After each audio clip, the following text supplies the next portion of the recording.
Hi, is Jessie there? Yes. Hi, I have a sleepy Matthew Bellamy in the conference room with you. I'm sorry. I feel bad for waking him up. I woke him up. You're free. Matthew, are you on? Hello. This Hello. is You're On with Jessie. Hey, how's it going? Hi, Matt. I'm sorry. Oh, no worries. No, it's fine. I'm up. I'm definitely up now. You know, I actually had a phone call last week where we just announced our Edge Fest, and Jared Leto had to call from Finland, and he was also asleep, and they woke him up to do the interview, and it drove the ladies crazy. So go ahead and talk in your sleepy voice, because I'm sure your female fans will lose their mind. Okay. How are you? Where are you? That's a good question. Let me think about that. The plight I'm in, of bands. I don't know where the hell I'm at. I'm in Nashville, but I was just. But yesterday I was in the land between the lakes. It's a place that we were in some place that was. We went out on these ATVs, these kind of quad bikes, somewhere in the middle of Tennessee, and it was just called the land between the lakes. Fun. How was that? Wow. Oh, it was really cool. Yeah, we ripped across the beach and in the woods and all this kind of stuff, and yeah, we had a good day. Well, I'm actually glad that you brought up the beach, because when I was preparing for this interview, I found a really beautiful interview with you. I think it was with your hometown news station, because I guess you guys did like this huge show last year in your hometown of is it Teignmouth and Devon? Oh, Teignmouth, yeah. Well, it was amazing because the news reporter was so excited, and she said that the Muse show there was the biggest event since 1967 when the Beatles came, and the Beatles didn't even play. They just slept there? Well, that's kind of I mean, it's funny. The Beatles slept here, but now they can change those signs to Muse grew up here? Exactly, yeah.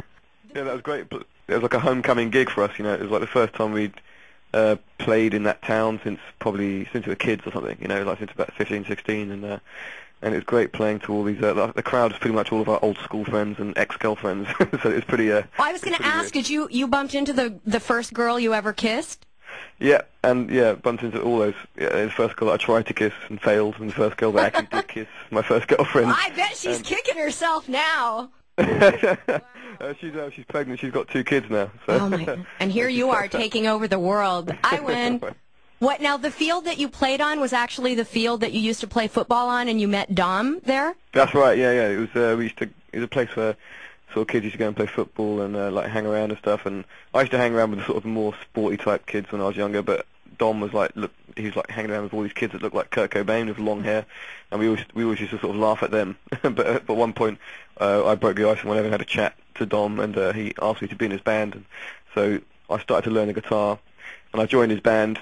But you know, I looked like a kind of sport guy, you know, like hanging around with all these kind of grunge kids. So I didn't really fit in, but within about 3 or 4 years, I had long hair as well, so I kind of gradually adapted. Was this when you guys were originally called the Rocket Baby Dolls? That's right, yeah, Rocket Baby Dolls. That was the first band we started here. Now, was the CD by the Rocket Baby Dolls, or the tape, whatever you had, was that the one that the mayor threw away? I heard something about the mayor of the town said he didn't like it and he threw it in the rubbish bin. That was actually Muse, believe it or not. That was our first Muse record. It was the first Muse EP that we made. It had like 4 or 5 songs on, and the mayor had a picture of himself on the front of the newspaper throwing it in the bin. On the newspaper? No!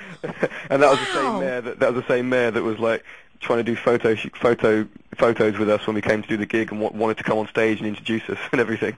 And did you let him? No, we said no. I think that would be a little bit inappropriate due to the fact that you threw our CD in the bin. Did you take the picture and say, "This was you 10 years ago"? You're a fool. Exactly. Yeah, he was just in total denial. You know. What? Did you end up running? I heard about your teacher that was very supportive, Jill Bird. Was she at that show? Oh, she was there. Yeah, it was great to see her. Yeah. She was.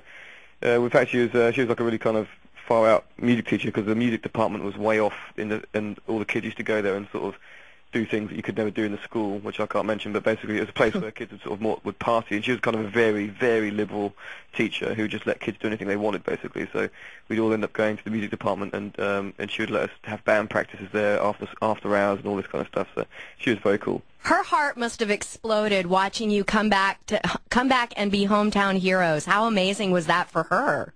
Oh yeah, she loved it. Yeah, she was all over it. She was very, very emotional. In all the interviews that I've read with you, you talk quite a bit about how music is where you get to explore everything that you weren't necessarily taught in school. I mean, schools kind of have this cookie-cutter way of teaching kids by rote, and I've read that since you've gotten out of school, you're kind of a research hound, and you do find a lot of conspiracy theories, but you take stuff with a grain of salt, but you kind of apply that to especially your lyrical content in an effort to kind of galvanize people globally to wake up.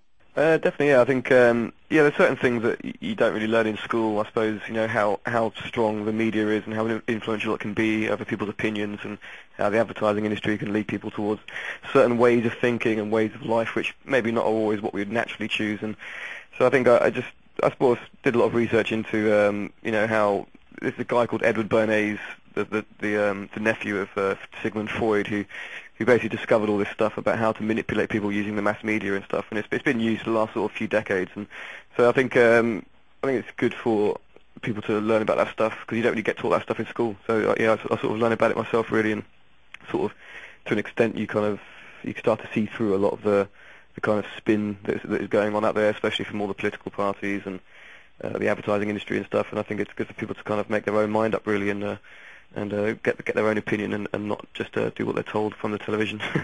No, that's interesting. I've actually done some research lately. I found some books about consumer psychology, and it's actually kind of horrifying and kind of a testament to the idea that occasionally ignorance can be bliss. It can be kind of scary, but I think that I'm optimistic. I think that humans are generally good people. I think people are fundamentally good, and I think that the kind of advertising industry in the last 30-40 years, and also the sort of capitalist kind of free market system, which has served very well to sort of get the society to where it is. But I think it's also damaged people's perceptions of each other a little bit, and led to certain things that get done in our name, like wars and things, which people probably fundamentally wouldn't agree to.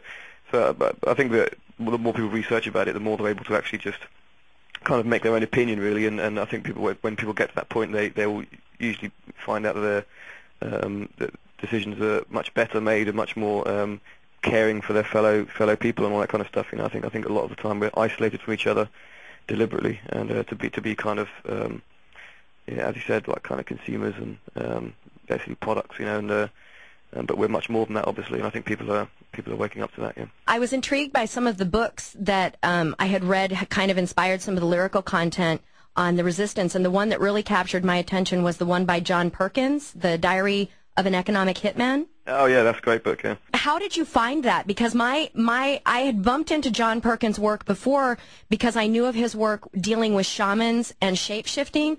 So when I heard about Diary of an Economic Hitman, it was really a struggle to try and see